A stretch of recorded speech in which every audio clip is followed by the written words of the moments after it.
Hello, everyone. I'm Moonie Devereaux, and welcome to a Good Laugh podcast. And I'm Jess Desvarieux, the other half of this comedy writing duo, and welcome to our writing room. We've got such a special guest for you guys today. I'm like geeked up. I'm super excited. It is the one, the only comedian and friend, Joanna Briley. Welcome, And Joanna. Joanna, you are our first guest on a Good Laugh podcast. Thank you. I am honored to be the first guest because the first is always going to be the classic. You can see the bloopers, all the things that happen when you do the first episode. So grateful. I love it. I love to be the first. Thank you so much for being here, Joanna. So, in case anyone doesn't know who you are, I'm just going to do a little quick bio to introduce you. So, Joanna Briley is a New York City based comedian, actor, writer, and the founder of the Black Women in Comedy Laugh Fest. They just wrapped up their 6th season just last month, and it was such a huge success. And Joanna actually recently appeared on the Today Show with Jenna and Friends. You've also seen her on Bravo TV's Watch What Happens Live with Andy Cohen, and her solo show entitled Swipe This, My Life in Transit is in the 2025 New York City Fringe Fest. But Joanna is someone who you just absolutely must experience live. And let's take a listen to some of her stand-up.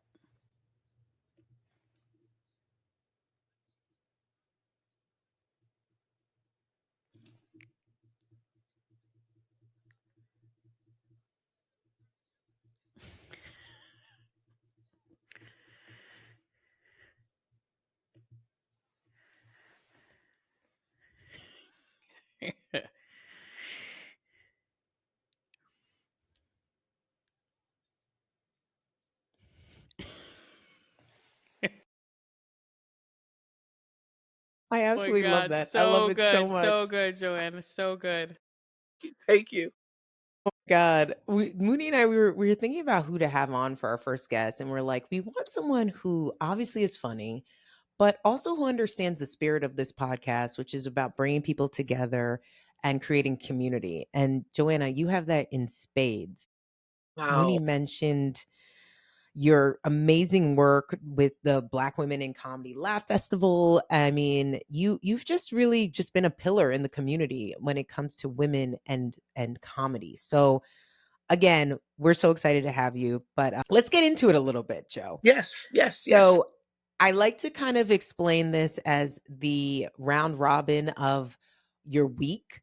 And what we do is we share anecdotes about what gave us a good laugh this week. So, Mooney, why don't you kick it off? What kind of brought a smile to your face this week? Okay, I had some of my CrossFit buddies over, and one of them brought over, it was clearly a regift, right? It was a bottle of red wine. Like there was dust on it, like more dust than Trump's Bible, right? Like it was just like I was just like, and I'm not mad at it, right? Like, cause I'm a regifter, right? But like, you got to do it with some finesse, like put some extra like Yes. effort, like just wipe it down, Yeah. right? I think the Put regifting it in a is gift good bag. for just keeping your carbon footprint low, like just it saves the environment. But I think there should be like a statute limitations, right? No more than a year. Like if you haven't regifted it after a year, like you just gotta just give up on, right? But that gave me a good laugh because I was like, come on, like it just was too I love it. obvious that it was a regift. Like, but yeah, that gave me a good laugh this week. Man, that definitely rings a bell because I've had people regift to me as well. And I usually gift it back to someone else. I know. It's like the Going. fruitcake, right? Yes. Oh, I'm Oh not. gosh, that's so funny. No, man. Wait, what was it? What was the regift? I'm curious. What was it? It was a toaster. A toaster. It still had, the rust on it, like from being used, right? You see the crumbs in the bottom of it. I No, was like, not the crumb, not the English muffin crumbs. Oh damn. I just used it one time, and somebody bought me another one. So here, I'm like, I don't even like bread like that. Right. Okay, so You're like, I'm on a low carb diet. Like, get okay, that You're on toaster out of keto. here. You are the Satan. keto queen. Yes. You would love you some I am the keto. keto queen. You are the keto queen. But for me, what gave me a good laugh, I did a storytelling show, and Helene Witt is an OG in the comedy game. She's probably close to 70. And she shared a story that she is a Beatles fanatic, the group, the Beatles.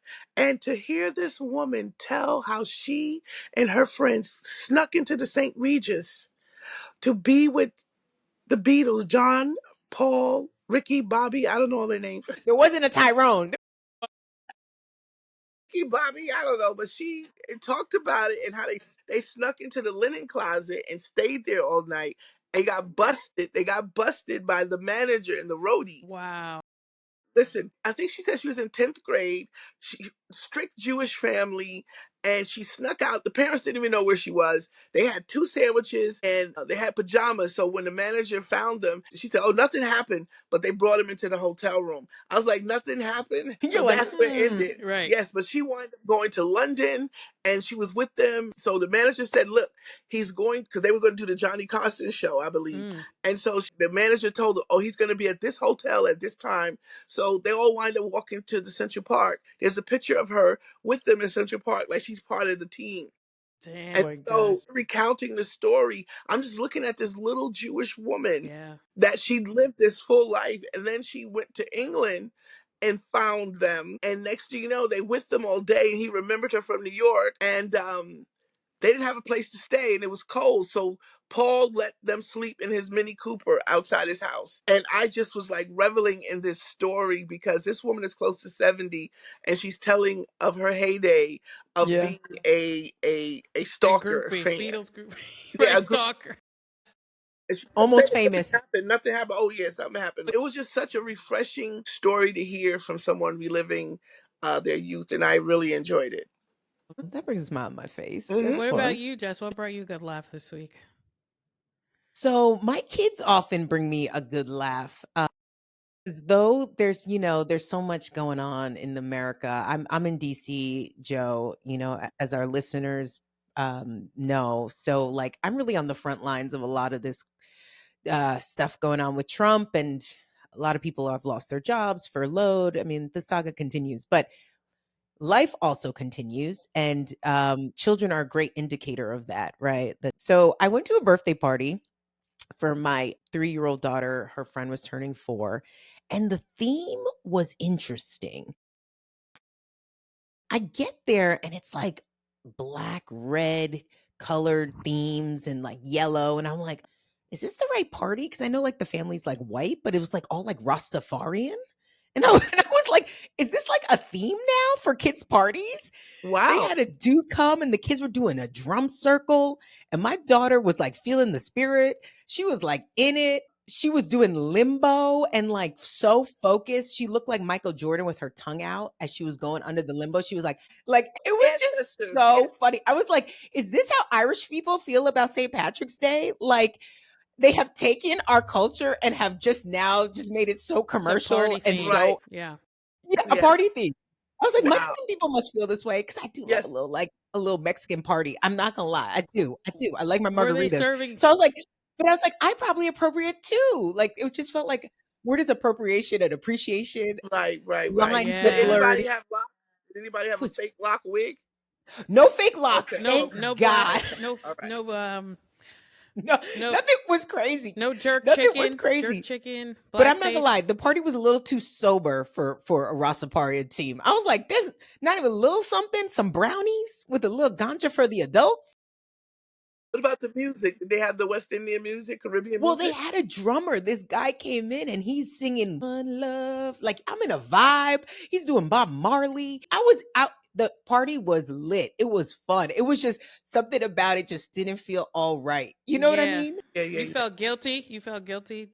I felt a little Yeah. guilty. But I was like, you know what? This is hilarious and I'm probably going to write about it someday. So I filed that Oh my away. God, that's You so took fun. pictures. I You took did pictures. take pictures. Oh my God. My daughter, she was jamming. My We're Jamaican accent's jamming. terrible. I'm Me sorry. wanna I'm jam sorry it for with my Jamaican you. people out there. Everything Irie, man. Everything Irie. We Everything gotta move. Irish. We gotta move on. We gotta move on. But that was my good I laugh love this that. week. Was I love yeah, that. You yeah. gotta find the funny. That's my thing. So Find the funny. speaking of 100%. finding the funny, Joanna, like when did you know that you were funny? I probably was about 15 or 16. Now, prior to that, I immersed myself into comedy. Saturday Night Live in 77, 78. 76 actually is when I started watching Saturday Night Live. Second City Television. I had Mad Magazine. I had a collection. I have Cracked Magazine, a collection. So I was leaning into the comedy field. Didn't know why, but well, I did know why. I was going through some trauma, and I found that comedy and laughing helped me not deal with it, or deal with it in a way that didn't hurt as bad.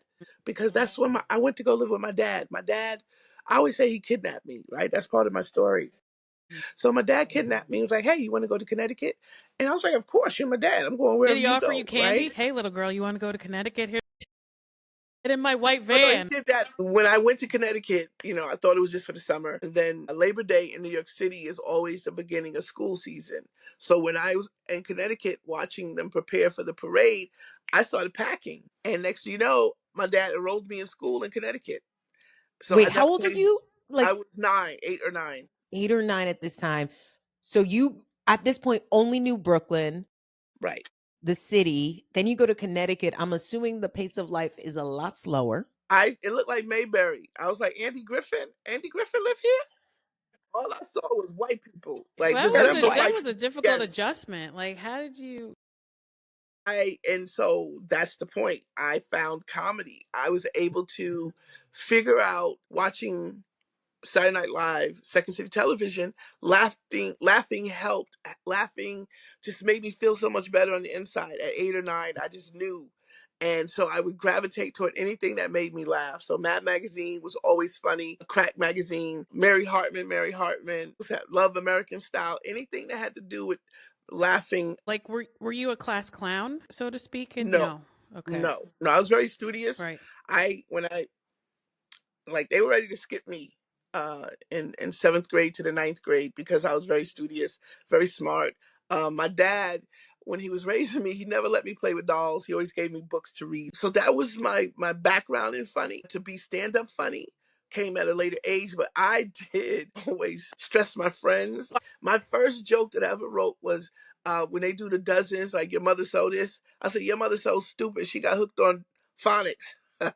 So your mother when the hooked on phonics game. Oh, I was like, people born like after 2000 might not know that reference, but I love it. So that was like, and so everybody knew me to be someone that was quick witted and always found it funny. Like, no matter how many times we were hanging out or whatever, I would always be the one, like, adding to whatever somebody was saying and making it funnier.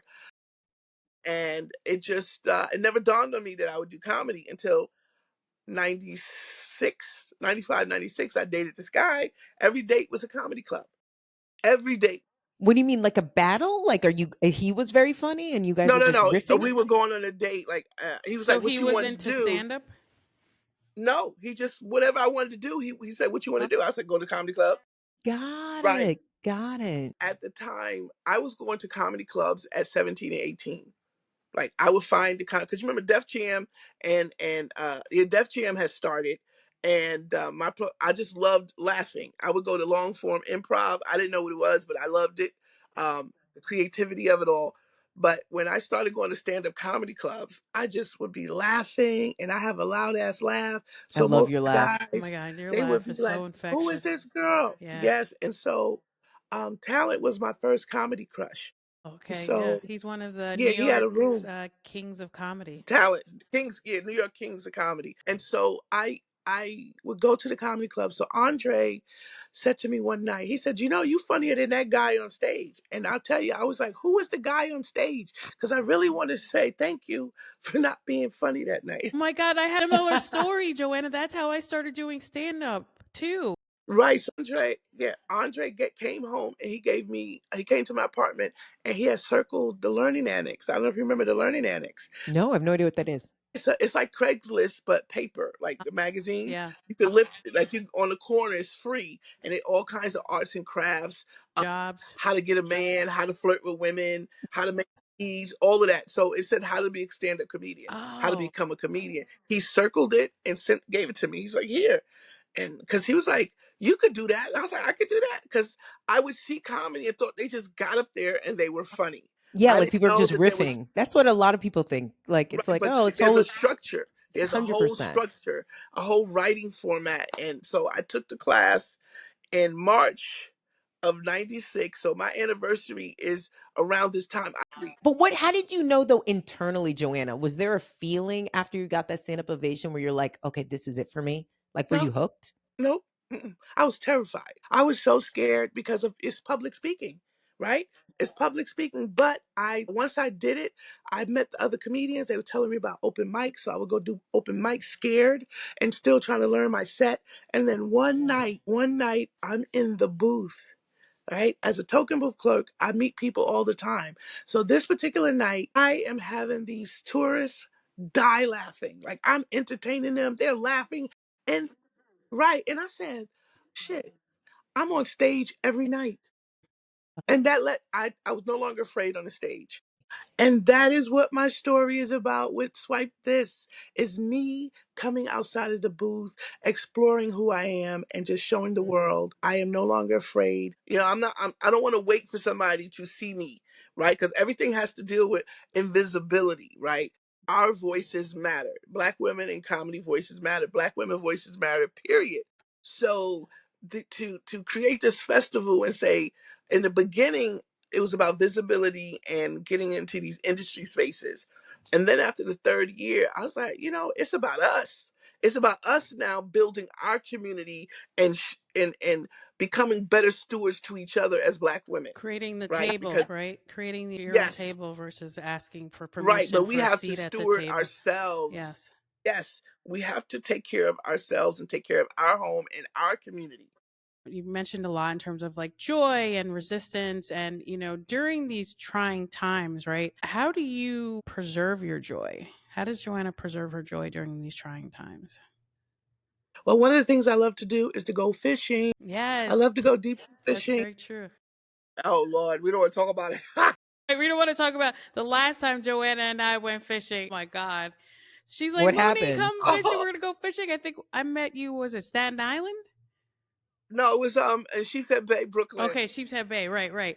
And I'm like, oh, okay, we got the big boat. I'm excited. I'm a little hungover from the night before, but I was like, okay, I'm gonna, push through. My girl Joanna, I'm gonna hang out with her. She's want to introduce me to a couple other comedians. Boom, boom, boom. Yes, it was supposed to be a group thing. Yeah, Listen, Jess, I got sick as a fucking man, don't dog. man down. I mean, What? hurling on an empty stomach. Mind you, the night before I had a show in Rhode Island. So I drove to Rhode Island, did the show, only had 2 drinks, got in about 4:35 and laid down. And I was like, I could do it. I could do it. Yeah. Woke up late and I was like, usually I She eat a barely sandwich made the because, boat. barely. It Got was it. So not. you were I on the was struggle bus a Oh little my bit even God. that morning. Listen, it was the worst I've ever experienced. It was the worst, No. both Yeah. ends, both No, that's not fun ends. at all. And I then was on Mooney gave crack me duty. I had to something. make sure that the ass crack nobody saw it. I was just protecting I Joanne. was gonna say though, you probably would catch more fish. That's a lot of bait, you know? You're I just know, right? like, But it was nothing coming out except those pills that she gave me, talking about I it's gonna know. It settle was my like, stomach. yeah, everything It was came up. they. I We was it like, I was gotta make it definitely, up to we her. brought us closer. I was like, okay, I've seen you at your one of your worst moments. Hey there, amazing listeners. We just want to take a moment to say thank you, gracias, merci. Thank you so much for being here and for tuning in. We love having you here. And if you're enjoying the show, be sure to follow us, like our content, and hit that subscribe button so you never miss an episode. And don't be stingy, girl. Share with your family, friends, coworkers, Uber drivers. And if you leave us a review, even better. But you better make it positive. It helps more awesome people like you find us so we can keep building this incredible community. Anyways, enough of that. Let's get back to the laughs. well, on that note, we're gonna switch gears a little bit, Joe. And this is what we call the fun and games portion of the show.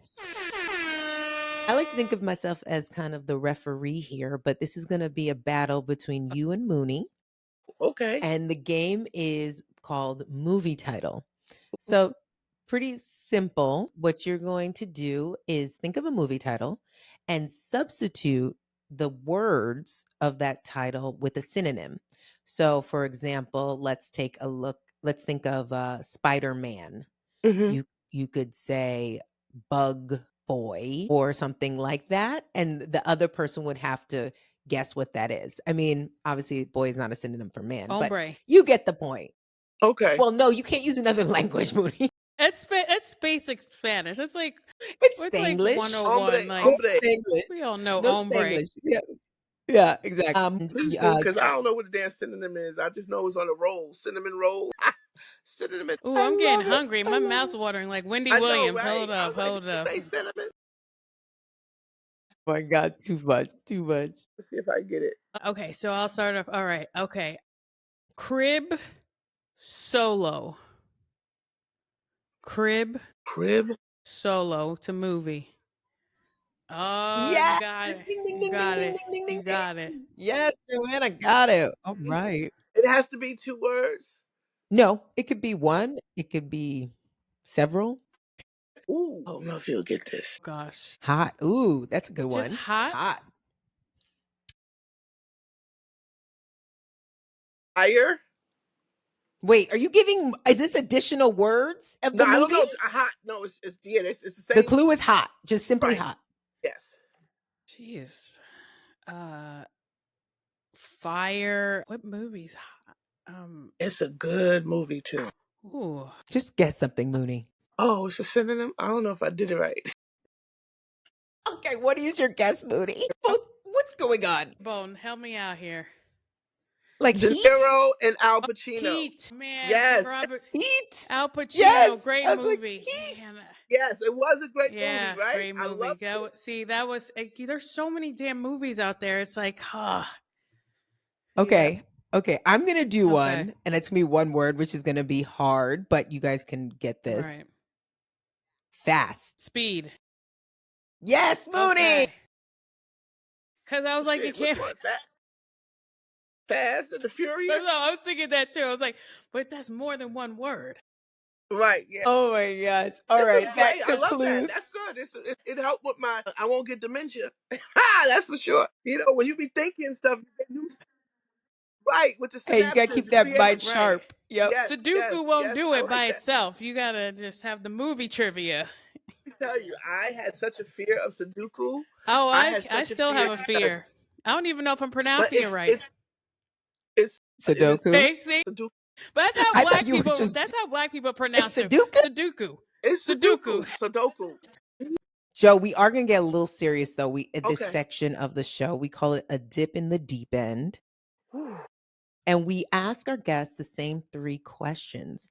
So, Mm. Mooney, do you want to kick us off with the first Sure, question? Joanna. So, what do you love the most about comedy? Like, what do you love about comedy? What I love about comedy is the joy that it brings me. My whole innards just feel alive and safe.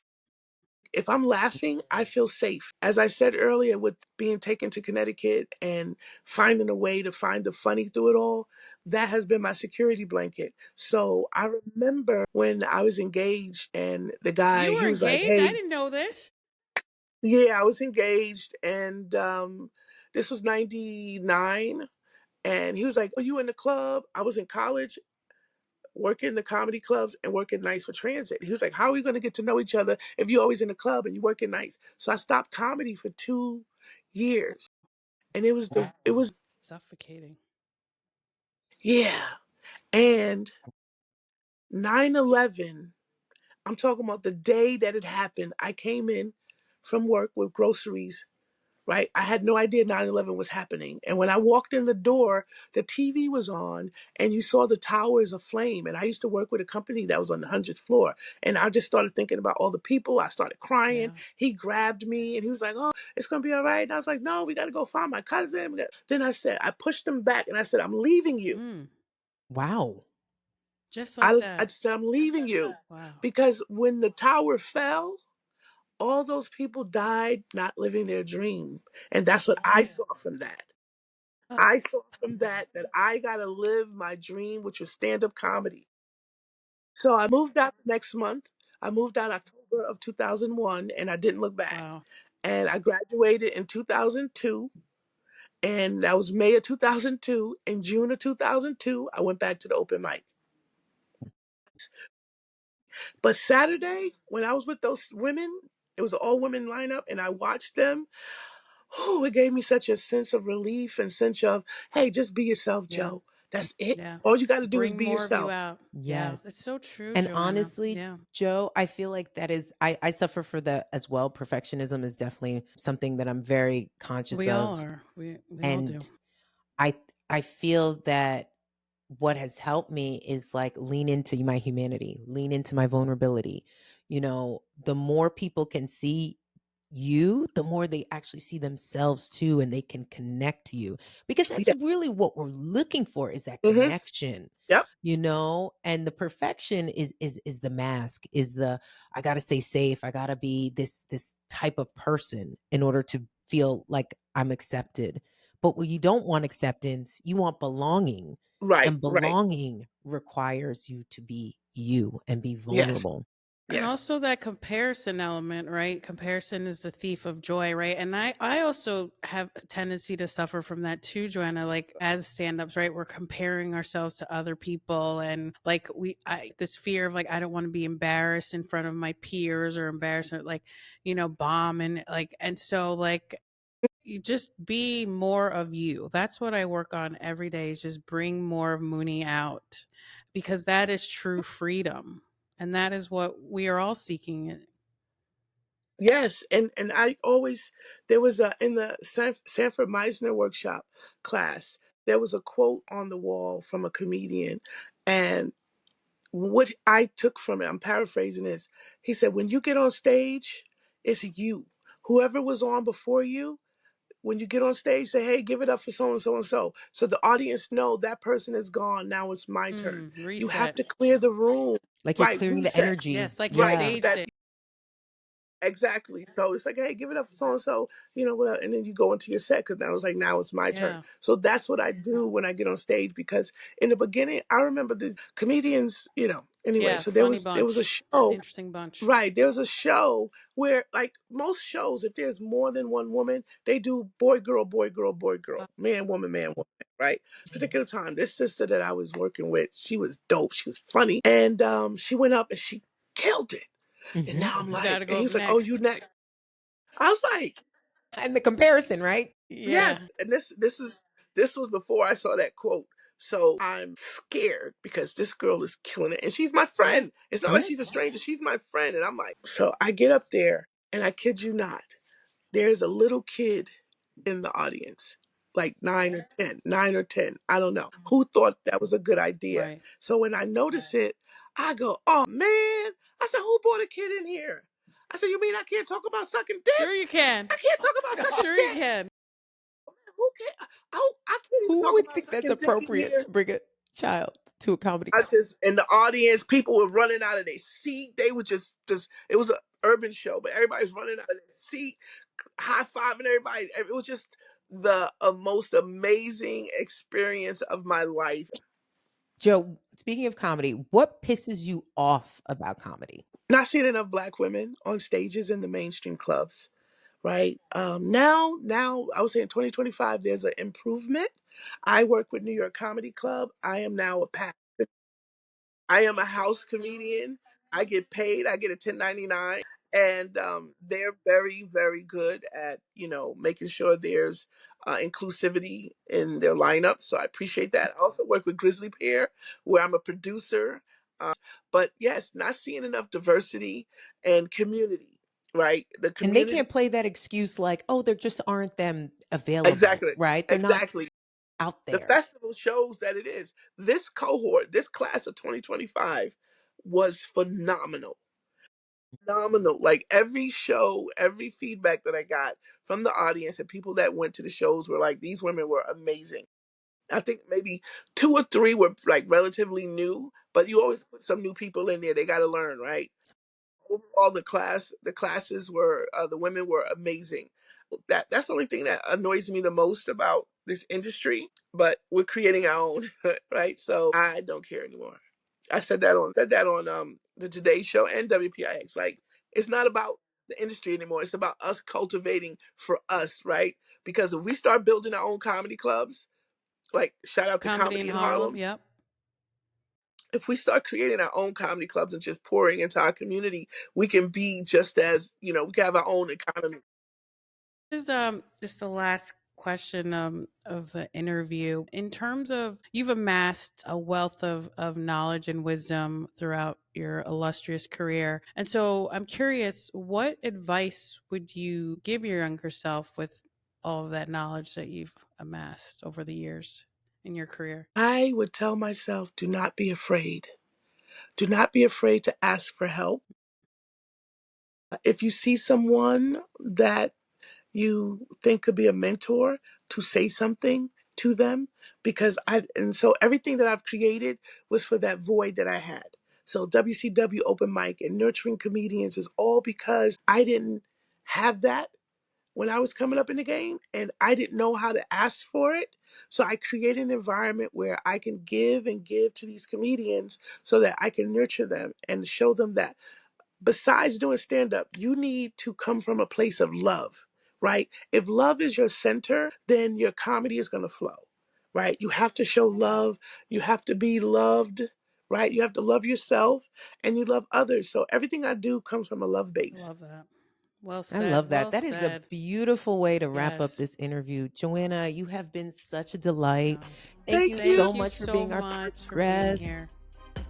And as we like to say, the shortest distance between two people is a good laugh. Yes. So keep laughing, guys. Keep laughing, keep connecting, and we'll see you right here on the next episode of A Good Laugh.